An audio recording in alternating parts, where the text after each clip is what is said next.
अगली सुबह फोन की रिंग से अचानक ही शार्वी की नींद टूटी। कल रात के सपने की वजह से शार्वी ठीक से नहीं सो पाई थी, इसलिए उसकी खूबसूरत आंखें अभी भी नींद से बोझल हो रही थी। उसने आंखें बंद किए ही हाथ बढ़ाकर साइड टेबल से अपना फोन उठाया और कान पर लगाते हुए अपनी नींद से डूबी हुई आवाज में बोली, कौन बोल रहा है इतनी सुबह सुबह? उसके इतना बोलते ही फोन के दूसरी तरफ से वानी की जोरदार आवाज आई, तू अभी तक सो रही है शार्वी? टाइम देखा है तूने? तुझे ऑफिस नहीं जाना क्या यार? जानती है ना आज कैटलॉग का शूट होना है। ये सुनते ही शार्वी, जिसकी आंखें अभी अभी नींद से बंद थीं, वो जल्दी से उठकर बैठ गई और चिल्लाते हुए बोली, ओह शिट, मैं अभी तक सो रही थी। थैंक गॉड वानी तूने मुझे कॉल कर लिया, वरना आज तो मैंने सोते ही रह जाना था। चल मैं जल्दी से रेडी हो जाऊं, फिर तुझसे बात करती हूँ। ये कहते हुए उसने बिना वानी की कोई बात सुने झट से कॉल कट कर दिया और अपने बेड से उठकर सीधा वॉशरूम की तरफ भाग गई। थोड़ी देर बाद जैसे ही वो रेडी होकर नीचे आई तो उसने देखा कि नीलम और उसकी दादी नाश्ते की टेबल पर बैठे हुए नाश्ता कर रही थीं। सबको इतना शांत देखकर शार्वी खुद में ही बड़बड़ाई, क्या बात है, आज इतनी शांति कैसे है घर में? मुझे भी नहीं उठाया किसी ने। चलो आज का दिन तो सुकून से बीतेगा शायद। वो ये सोच ही रही थी कि तभी उसके कानों में उसकी दादी की आवाज पड़ी, अरे उठ गई शार्वी बच्चे, अरे आ इधर बैठ और नाश्ता हमारे साथ कर। दादी की बात सुनकर शार्वी मुस्कुराते हुए बोली, गुड मॉर्निंग दादी माँ। सॉरी दादी माँ, मैं आज लेट हो गई ऑफिस के लिए। ब्रेकफास्ट करने बैठी तो और लेट हो जाऊंगी। ये कहकर जैसे ही उसने बाहर जाने के लिए अपने कदम बढ़ाए तभी नीलम उसे टोकते हुए बोली, आज तुम्हें ऑफिस जाने की कोई जरूरत नहीं है। क्या तुम्हें पता नहीं, आज रोहन की फैमिली आने वाली है तुम्हारी और रोहन की शादी की डेट फिक्स करने। नीलम की ये बात सुनकर शार्वी ने हैरानी से उसकी तरफ देखा और बोली, क्या रोहन की फैमिली आने वाली है? पर मुझे तो किसी ने बताया ही नहीं। तभी दादी बोली, अरे शार्वी बच्चे, नीलम ठीक कह रही है। देख बेटा, तू ना आज ऑफिस मत जा। तभी शार्वी दादी की बात बीच में ही काटते हुए बोली, पर दादी माँ, मैं ऐसे कैसे अचानक छुट्टी ले सकती हूँ? और आज तो मेरा ऑफिस जाना बहुत जरूरी है। ये सुनकर नीलम मुंह बनाते हुए बोली, क्यों रोहन ने बताया नहीं तुम्हें? कल शाम ही मिसेस मेहरा का फोन आया था। उन्होंने कहा है वो आज ही शादी की डेट फिक्स करना चाहती है। अब क्या ये जॉब तुम्हें अपनी शादी से भी ज्यादा प्यारा है? इसलिए तुम आज ऑफिस नहीं जा सकती। ये सुनकर शार्वी दादी के पास जाकर बोली, मुझे रोहन ने इस बारे में कुछ नहीं बताया।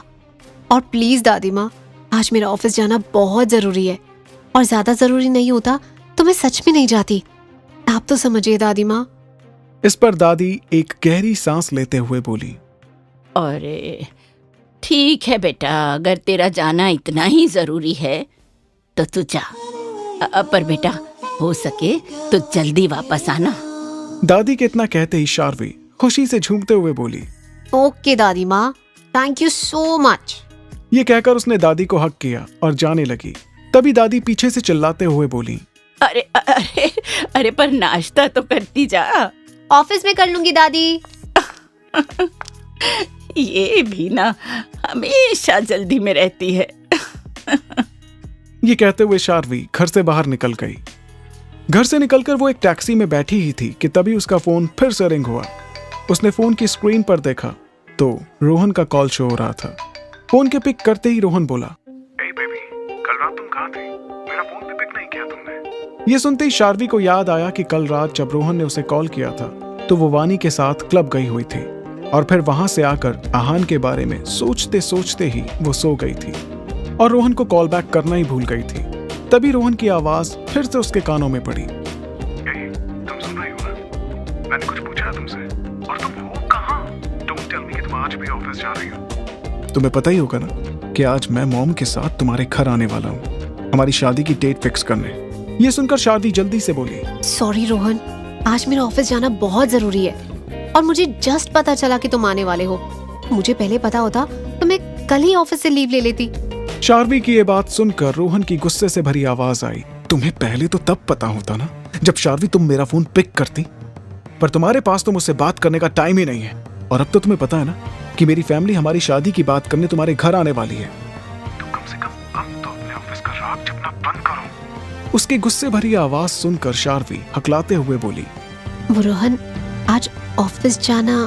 शार्वी का इतना कहना था कि तभी रोहन गुस्से से भड़कते हुए बोला, ऑफिस ऑफिस, क्या ये जॉब तुम्हें हमारी शादी से भी ज्यादा जरूरी है? तुम छोड़ क्यों नहीं देती है जॉब? देख रहा हूं जब से हमारी एंगेजमेंट हुई है तब से तुम हर वक्त बिजी रहती हो, मुझसे बात करने तक का टाइम नहीं है तुम्हारे पास। क्या है ये शार्वी? तुमसे बात करना ही बेकार है। शार्वी कुछ बोल पाती कि उससे पहले ही रोहन ने गुस्से से कॉल कट कर दिया।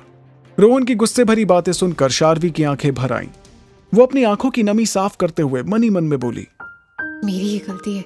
उस लड़के के बारे में पता करने के चक्कर में मैं रोहन को वक्त ही नहीं दे पा रही हूँ। भूल ही गई कि मेरी एंगेजमेंट हो चुकी है रोहन से। तो मैं क्यों उस लड़के के बारे में इतना सोच रही हूँ?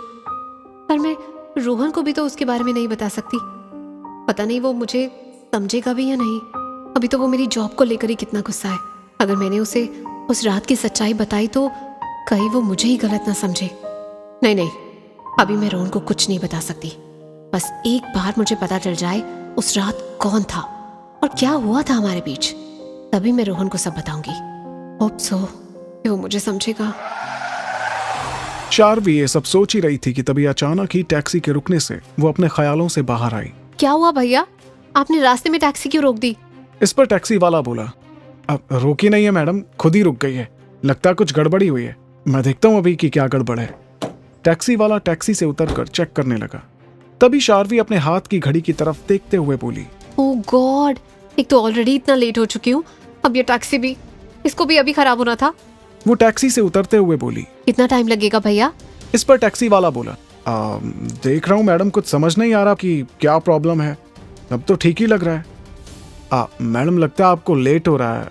आप एक काम कीजिए, आप दूसरी टैक्सी लेकर निकल जाइए। मुझे लगता है कि अभी 10-15 मिनट लगने वाले हैं। 10-15 मिनट? ओह नो, एक तो मैं पहले ही लेट हूँ इतनी देर, और इंतजार नहीं कर सकती। इससे अच्छा है मैं दूसरी टैक्सी ले लेती हूँ। ये कहकर वो दूसरी टैक्सी का वेट करने लगी, लेकिन अनफॉर्चुनेटली उसे कोई टैक्सी नहीं मिल रही थी। टैक्सी का वेट करते करते जब काफी देर तक उसे कोई टैक्सी नहीं मिली तो वो पैदल ही आगे बढ़ने लगी। कुछ कदम आगे चलते हुए वो खुद से ही बड़बड़ाई, आज का दिन ही खराब है, एक भी टैक्सी नहीं मिल रही। ऑफिस भी इतनी दूर है यहाँ से कि दौड़ते हुए भी जाऊंगी तो 1 घंटे से पहले नहीं जा पाऊंगी। अब क्या करूं? ओह गॉड, प्लीज हेल्प मी। ये कहते हुए वो थोड़ा आगे बढ़ी ही थी कि तभी अचानक उसका पैर मुड़ा और वो लड़खड़ाकर नीचे गिर गई। नीचे गिरते ही उसके पैर में जोर से दर्द हुआ और वो चीखी, आउच! ओह गॉड, मेरा पैर! उसने देखा उसके फुटवेयर की एक हील टूट गई थी, जिससे उसके पैर में मोच आ गई थी। उसने धीरे से उठने की कोशिश की, लेकिन अपने पैर में हो रहे तेज दर्द के कारण वो उठ नहीं पाई। तभी एक हाथ उसके सामने आया और उसके कानों में एक आवाज पड़ी, can I help you miss? आवाज को सुनकर उसने अपना सर उठाकर देखा तो उसे एक हैंडसम चेहरा नजर आया। जैसे ही शार्वी ने उसे देखा, शार्वी की आंखें हैरानी से बड़ी हो गईं और उसके मुंह से बस इतना ही निकला, आप? आहान रॉय को अपने सामने खड़ा देखकर वो एक पल के लिए अपना दर्द भूल गई और एक टक नजर से उसे देखते हुए सोचने लगी, ये तो वही है जिसने एंगेजमेंट वाले दिन मेरे साथ डांस किया था। उसको यूं किसी सोच में गुम देखकर आहान फिर से बोला, ओह हेलो, मैं आपसे बात कर रहा हूं मिस, क्या मैं आपकी कोई मदद कर सकता हूं? उसकी बात सुनकर शार्वी हड़बड़ाकर बोली, आप मुझे पूछ रहे हो? ये सुनकर आहान बोला, आपको क्या यहाँ आसपास कोई और नजर आ रहा है? ये सुनकर शार्वी ने अपने आसपास देखा और जल्दी से ना में गर्दन हिलाकर बोली, नहीं। फिर बिना आहान का हाथ पकड़े एक बार फिर से उठने की कोशिश की, लेकिन दर्द की वजह से वो उठ ही नहीं पाई। ये देखकर आहान ने अपना सिर हिलाकर एक गहरी सांस ली और फिर अचानक ही झुककर शार्वी को अपनी गोद में उठा लिया। आहान के यूं अचानक ही उसे गोद में उठाने से शार्वी चिल्लाते हुए बोली, हे यू, क्या कर रहे हो तुम? छोड़ो मुझे, कहाँ ले जा रहे हो? छोड़ो! लेकिन आहान ने उसकी बातों को इग्नोर करते हुए उसे ले जाकर रोड साइड लगी सीमेंट की एक बेंच पर बिठा दिया और खुद झुककर उसके पैर को देखने लगा। जैसे ही आहान ने शार्वी के पैर को पकड़ा, शार्वी चिल्लाते हुए बोली, हे, क्या कर रहे हो? छोड़ो मेरा पैर, दिख नहीं रहा चोट लगी है मेरे पैर में, छोड़ो छोड़ो! उसके लगातार चिल्लाने की वजह से आहान ने एकदम से तेज आवाज में कहा, चुप, एकदम चुप, कितना चिल्लाती हो? ऐसा लग रहा है जैसे पैर में नहीं दिमाग में चोट लगी है। खबरदार, अब जरा सी भी आवाज निकाली तो। आहान की गुस्से भरी आवाज सुनकर शार्वी थोड़ा सहम गई और चुप हो गई। उसको शांत देखकर आहान ने आराम से उसकी हील्स निकाली और उसके पैर को धीरे से पकड़कर देखने लगा। मोच की वजह से उसका पैर लाल हो गया था और उस पर थोड़ी स्वेलिंग भी आ गई थी। तभी शार्वी फिर से कुछ बोलने को हुई मेरा पैर। कि तभी आहान ने घूर कर उसकी तरफ देखा और उसने कुछ भी बोलने से पहले ही अपना मुंह बंद कर लिया और अपनी नजरें घुमा ली। ये देखकर आहान के फेस पर एक हल्की सी स्माइल आ गई। तभी आहान ने एक झटके में उसके पैर को ट्विस्ट किया। इस पर शार्वी उसके शोल्डर को जोर से पकड़ते हुए चीखी। मेरा पैर। पैर में हुए तेज दर्द के कारण उसकी आंखों में आंसू छिलमिलाने लगे और वो रोते हुए बोली, क्या किया तुमने मेरे साथ? मेरा पैर तोड़ दिया। मुझे कितना दर्द हो रहा है। आहान ने उसके आंसू पोंछते हुए कहा, "श्श्श, रोना बंद करो। पैर तोड़ा नहीं है, ठीक किया है।" उसकी बात सुनकर शार्वी ने हैरानी से अपने पैर की तरफ देखा तो वाकई में उसका पैर एकदम ठीक हो चुका था और उसे अब ज्यादा दर्द भी नहीं हो रहा था। वो खुश होते हुए बोली, मेरा पैर एकदम ठीक हो गया। वाह, thank you so much mister handsome. और ये कहकर वो वहां से खड़े होते हुए अभी 2 कदम चली ही थी कि वो फिर से लड़खड़ा गई। लेकिन इससे पहले कि वो नीचे गिरती, आहान ने अचानक ही उसे अपनी मजबूत बाहों में संभाल लिया। इस वक्त आहान ने उसकी कमर को अपने दोनों हाथों से पकड़ा हुआ था और शार्वी के दोनों हाथ आहान के मजबूत कंधों पर थे और वो पीछे की तरफ झुकी हुई थी। उसके ऐसा करते ही शार्वी की खूबसूरत आंखें आहान की काली आंखों से जा टकराई और दोनों एक पल के लिए एक दूसरे में ही खो गए। शार्वी उसके चेहरे को देखकर मन ही मन बोली, ओफ, कितना हैंडसम है ये। लेकिन तभी आहान ने उसकी आंखों के सामने चुटकी बजाते हुए कहा, हेलो मिस, कहाँ खो गई आप? होश में आने पर जब शार्वी ने खुद को आहान की बाहों में पाया तो उसने चिल्लाते हुए कहा, हे, तुमने मुझे फिर पकड़ा। छोड़ो मुझे। थोड़ी सी हेल्प क्या कर दी मेरी? तुम तो मेरे पीछे ही पड़ गए। समझते क्या हो खुद को? हाँ, छोड़ो मुझे, छोड़ो। और ये कहते हुए उसने अपने दोनों हाथों से आहान के सीने पर मारना शुरू कर दिया। उसकी इस हरकत को देखकर आहान फ्रस्ट्रेट होकर बोला, उफ, एक तो ये कितना बोलती है, बक बक क्वीन। और अचानक ही उसने शार्वी को छोड़ दिया, जिससे शार्वी धम से नीचे जा गिरी। नीचे गिरते ही वो फिर से चिल्लाते हुए बोली, आउच! तुमने मुझे नीचे गिराया। तुम्हारी हिम्मत कैसे हुई मुझे नीचे गिराने की? वो अपना हाथ उसकी ओर बढ़ाते हुए बोली, पकड़ो मुझे, अब उठाओ। उसकी बात सुनकर आहान अपने पंजों के बल उसके पास बैठते हुए बोला, मिस, पहले आप ये डिसाइड क्यों नहीं कर लेती मुझे आपको पकड़ना है या छोड़ना है? कभी बोलती हो पकड़ो, कभी बोलती हो छोड़ो, पर जो भी बोलती हो तुम बोलती बहुत हो, बक बक क्वीन। ये कहते हुए उसने शार्वी के पैर से उसके दूसरे फुटपैर को निकाला और उसकी हील भी तोड़कर फेंक दी। ये देखकर शार्वी अपना मुंह खोले उसे देखने लगी। उसको ऐसे खुद को घूरता देख आहान ने अपनी एक आईब्रो ऊपर उठाते हुए पूछा, क्या ऐसे क्या देख रही हो मुझे? शार्वी तुरंत बोली, ओ, ये तुमने क्या किया? मेरी हील्स क्यों तोड़ी? उसकी बात सुनकर आहान ने धीरे से उसके सर पर हाथ मारते हुए कहा, क्योंकि इसकी वजह से तुम फिर से गिर जाती। अब तुम्हारी दोनों सैंडल्स में हील्स नहीं है, इसलिए अब तुम आराम से चल सकती हो, बेवकूफ लड़की। और फिर खड़े होते हुए बोला, और हाँ, आइंदा से हील्स मत पहनना, क्योंकि जरूरी नहीं कि हर बार मैं ही तुम्हें संभालने के लिए आऊं।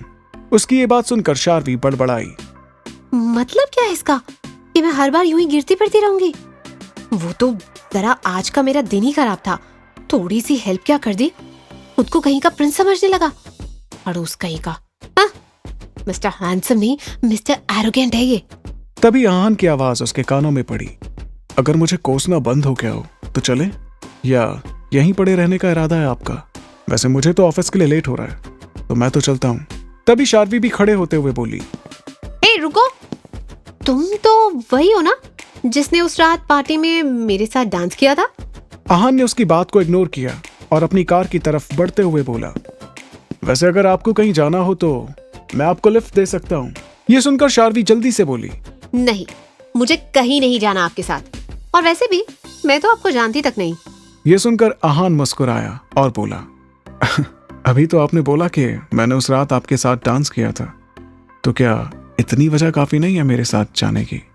आप मुझे बिना जाने मेरे साथ डांस कर सकती हैं, बट साथ नहीं चल सकती। वेल, रही बात जान पहचान की, तो मैं तो आपको अच्छे से जानता हूँ मिस, बस आपका मुझे पहचानना बाकी है। उसकी ये बात सुनकर शार्वी ने कंफ्यूज होते हुए पूछा। मतलब? वो अपनी बात पूरी कर पाता कि तभी उसका फोन रिंग हुआ। फोन के पिक करते ही वानी की आवाज आई। कहाँ है तू अब तक शार्वी? ईशान सर तेरे बारे में 4 बार पूछ चुके हैं। इससे पहले कि उनका गुस्सा हम सब पर फूटे, तू जल्दी आ जाना। हाँ, मैं बस 10 मिनट में पहुंच जाऊंगी। जैसे ही उसने फोन कट किया, आहान की फिर से आवाज आई। सो, आप मेरे साथ चलना पसंद करेंगी या फिर किसी जान पहचान वाले का वेट करना पसंद करेंगी? वो क्या है ना कि आपका तो नहीं पता, पर मुझे मेरे ऑफिस के लिए जरूर लेट हो रहा है। उसकी बात सुनकर शार्वी मन ही मन में बोली, कोई टैक्सी भी नहीं मिल रही, ऊपर से बहुत लेट हो गई हूँ। अभी के लिए इससे लिफ्ट लेने के अलावा कोई ऑप्शन नहीं है मेरे पास। और फिर मुझे जानना भी तो है ये कौन है और इसने वो रिंग मुझे क्यों पहनाई। हाँ, यही सही मौका है। मैं अपने सब सवालों के जवाब भी ले लूंगी और ऑफिस भी टाइम पर पहुंच जाऊंगी। तभी एक बार फिर से आहान की आवाज आई। अगर मन ही मन आपकी बातें हो गई हों तो ये भी बता दीजिए कि आपको जाना है या नहीं, वरना मुझे बहुत काम है, मैं तो चला। ये कहकर जैसे ही आहान ने कार स्टार्ट की, शार्वी जल्दी से बोल पड़ी। हाँ हाँ, वो जाना है ना, आप प्लीज मुझे मेरे ऑफिस तक ड्रॉप कर देंगे? यहीं से थोड़ी दूरी पर है। ये सुनकर आहान के फेस पर एक स्माइल आई। उसने ओके कहा और उसे गाड़ी में बैठने का इशारा किया। शार्वी अभी गाड़ी का बैक डोर खोलने ही जा रही थी कि तभी आहान की आवाज उसके कानों में पड़ी। ओह हेलो, मैं आपको आपके ऑफिस तक ड्रॉप कर रहा हूँ। इसका मतलब ये नहीं है कि आप मुझे अपना ड्राइवर समझ लें। बेहतर होगा कि आप आगे आकर मेरे पास बैठें। उसकी बात सुनकर शार्वी गुस्से से मन ही मन में बोली, समझता क्या है खुद को? एक तो खुद आकर लिफ्ट ऑफर करता है और फिर अकड़ दिखाता है ड्राइवर नहीं हूं मैं आपका। मैंने तो नहीं कहा था ना कि आकर मुझे लिफ्ट दे दो। मेरी मजबूरी ना होती ना तो कभी इसकी गाड़ी में आकर नहीं बैठती। ये कहते हुए और मुंह बनाते हुए वो आगे वाली पैसेंजर सीट पर आकर बैठ गई। शार्वी के बैठते ही आहान के चेहरे पर एक हल्की सी मुस्कान आई और वो गाड़ी स्टार्ट करते हुए मन ही मन में बोला, जानता हूँ अंदर ही अंदर मुझे कोस रही होंगी तुम, पर क्या करूं? ऐसे नहीं बोलता तो फिर मेरे पास आकर कैसे बैठती तुम? कब से ये दिल तुम्हें देखने को ही बेचैन था। कम से कम कुछ वक्त ही सही तुम्हारा साथ पाकर इसे चैन तो मिले। बीच रोड तुम्हारी टैक्सी खराब करवाने की जो मेहनत की है वो बेकार तो नहीं जानी चाहिए ना। ये सोचते ही वो मन ही मन हंस पड़ा। उसे याद आया कि कल रात से वो शार्वी से मिलने के लिए कितना बेचैन था। इसलिए सुबह से ही उसने शोभित से कहकर एक टैक्सी वाले को हायर किया जो शार्वी को उसके घर से पिक करे और कुछ दूर ले जाकर टैक्सी खराब होने का बहाना करके बीच रोड पर ही उतार दे। साथ ही साथ आहान ने उस रूट में आने वाली सभी टैक्सीज को हाफ आवर के लिए बुक कर लिया था ताकि शार्वी को कोई और टैक्सी ना मिल सके और आहान उस समय एंट्री लेकर शार्वी को लिफ्ट दे सके। वो ये सब सोच ही रहा था कि तभी शार्वी की आवाज उसके कानों में पड़ी। उस रात आपने ही वो रिंग मुझे पहनाई थी ना? बताइए, आपने मुझे वो रिंग क्यों पहनाई? तभी आहान बोला, सीट बेल्ट। उसकी बात सुनकर शार्वी कंफ्यूजन के साथ बोली, सीट बेल्ट? तब आहान बोला, आपने सीट बेल्ट नहीं लगाई है मिस शार्वी। ये सुनकर शार्वी ने अपनी सीट की तरफ देखा और कहते हुए सीट बेल्ट लगाने लगी, लेकिन काफी कोशिश के बाद भी वो ठीक से सीट बेल्ट नहीं लगा पा रही थी। तो मुंह बनाते हुए उसने कहा, अब ये ठीक से लग नहीं रहा, शायद अटक गया है। Wait, let me check. ये कहते हुए आहान ने अपनी गाड़ी एक साइड में लगाई और शार्वी की तरफ झुककर उसकी सीट बेल्ट लगाने लगा। इस वक्त वो शार्वी के बेहद नजदीक था। आहान की गर्म सांसें उसे अपने चेहरे पर महसूस हो रही थी। शार्वी पूरी तरह उसके चेहरे में खोई थी, लेकिन आहान का पूरा ध्यान इस वक्त उसकी सीट बेल्ट पर था। आहान के पास आते ही शार्वी का दिल जोरों से धड़कने लगा। आहान की आंखों में देखते हुए शार्वी मन ही मन में बोली, ये आंखें मुझे इतनी जानी पहचानी से क्यों लग रही है? ऐसा लग रहा है जैसे मैंने पहले भी इन्हें कहीं देखा है, और इसके इतना करीब आते ही मेरा दिल क्यों इतनी तेजी से धड़क रहा है? ऐसा क्यों लग रहा है ये पहले भी मेरे इतनी करीब आ चुका है, बेहद करीब। कहीं ये वो क्लब वाला तो नहीं? ये ख्याल दिमाग में आते ही उसकी आंखें हैरानी से बड़ी हो गई। ओह नो, इसकी आंखें तो वैसी ही है जैसे कल रात मैंने सपने में देखी थी। नहीं नहीं, ये वो नहीं हो सकता। पर अगर ये वो ही हुआ तो क्या करूं? पूछूं क्या इससे? पर अगर ये वो नहीं हुआ तो क्या करूं? पूछूं या ना पूछूं? वो इन सब ख्यालों में खोई ही थी कि तभी आहान उसके सामने चुटकी बजाते हुए बोला, ओह हेलो, कहाँ खो गई आप? आपकी सीट बेल्ट कब की लग चुकी है? और मुझे यूं क्यों घूर रही हैं आप? कहीं मुझे देखकर आपकी नीयत तो नहीं फिसल गई मिस शार्वी?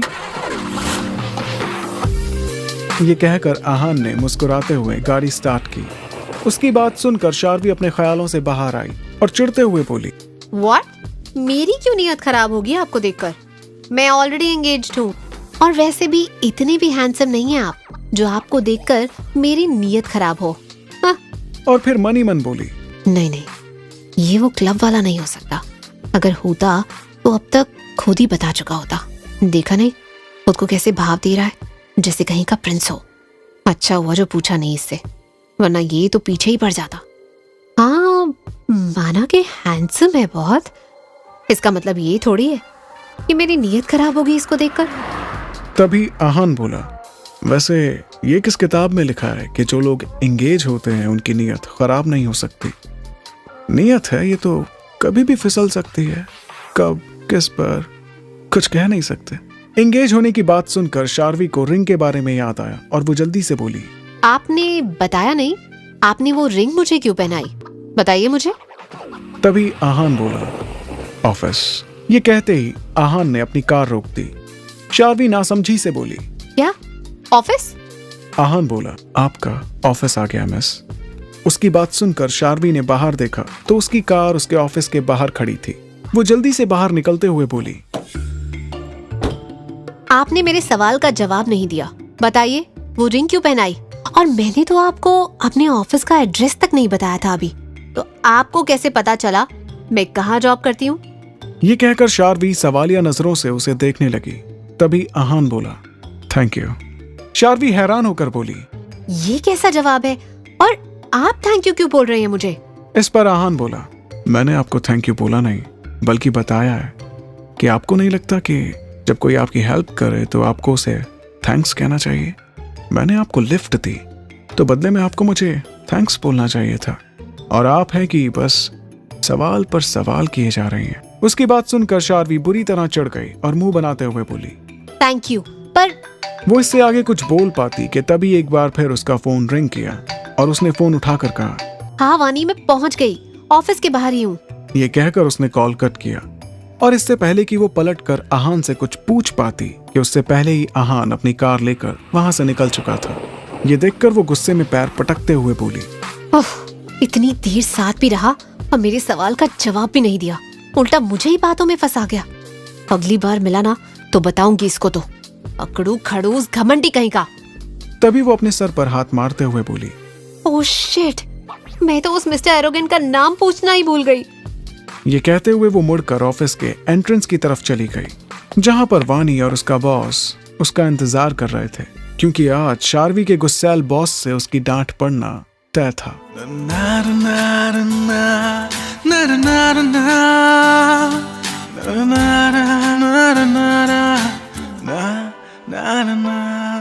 एहसास तेरा हर पल साथ है, अब तू ही जिंदगी है, तू जान है। एहसास तेरा हर पल साथ है, अब तू ही जिंदगी है, तू जान है। हेलो फ्रेंड्स, मैं हूँ आरजे रिवांश। उम्मीद है कि आपको ये कहानी पसंद आ रही होगी, और अगर आपने अभी तक मेरे चैनल को सब्सक्राइब नहीं किया है तो इस कहानी से जुड़े अपडेट्स सबसे पहले पाने के लिए अभी मेरे चैनल को सब्सक्राइब कीजिए, बेल आइकन को प्रेस कीजिए, स्टोरी को शेयर करना बिल्कुल मत भूलिए, और नीचे थैंक्स बटन को प्रेस कर रिवांश को सपोर्ट कीजिए। हंसते रहिए, मुस्कुराते रहिए और सुनते रहिए रिवांश को। तू जान है।